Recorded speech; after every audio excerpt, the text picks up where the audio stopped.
ভালোবাসার মধ্যে ঝগড়া বিবাদ সবই হবে, ভুল বোঝাবুঝি, অভিমান, রাগ সব কিছুই হবে, কিন্তু সেটা বেশি দিন বাড়তে দিতে নেই।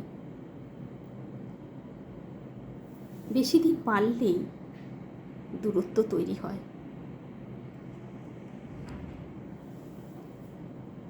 সেই দূরত্ব থেকে একটা অবহেলা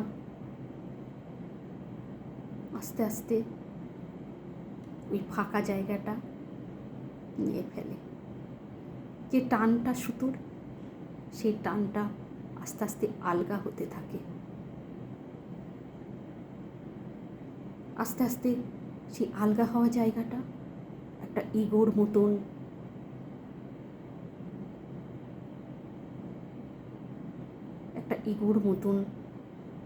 জিনিস এসে সেই জায়গাটা দখল করে নিতে চায়।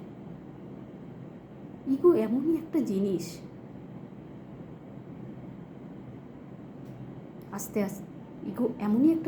আস্তে আস্তে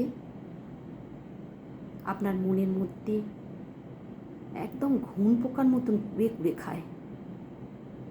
জিনিসটা কেমন, ধরুন একটা সম্পর্ক একটু নড়বড় করছে, অনেক দিন খোঁজ খবর নেই, কিন্তু ইগো কী করে সেই সময়, আমি আগে কেন খোঁজ নেব, সে নিক খোঁজ। এই ইগো হতে হতে অনেকটা গ্যাপ চলে যায়, অনেকটা সময় পেরিয়ে যায়। তখন ওই বললাম, মাঝের যে টানটা, সেই টানটাও আস্তে আস্তে কমতে থাকে। মাধ্যাকর্ষণ শক্তির মতন সেই অনুভূতিটা থাকে না, সেই অত জোরের টানটাও আর থাকে না।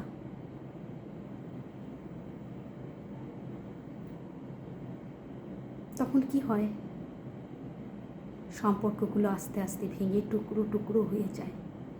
যে মানুষটা এত চেনা, এত কাছের, একবার মেসেজ না করলে তার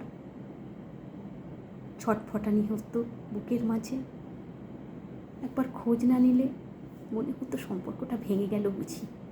আছে কি ঠিক? মনের মধ্যে একটা ভয়, একটা তাড়না, সব কিছুই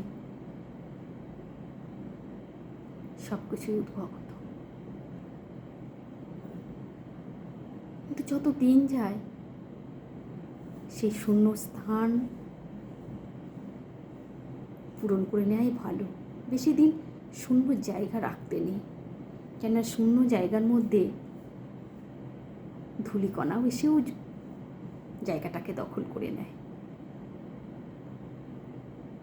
তাই বেশি দিন কোনো কিছুই শূন্য রাখতে নেই। অন্তত কিছু হলেও, দুটো দানা হলেও তার মধ্যে ফেলুন, একটু খোঁজ নিন। হাই হ্যালো বলে একটু খোঁজ, কি হবে ইগো রেখে? দুদিনেরই তো জীবন, আজ আর মরলে কাল হয়ে যাবে দুদিন। তাই যে যাকে ভালোবাসেন তাকে আগলে রাখুন। এই স্বার্থপর দুনিয়ায় কেউ কাউকে ভালোবাসে না, নিঃস্বার্থ কেউ ভালোবাসে না। তাই যারা ভালোবাসে গুটি কয় মানুষ, সেই মানুষগুলো যদি আপনার জীবনে এসে থাকে, তাদের ভীষণভাবে আগলে রাখুন।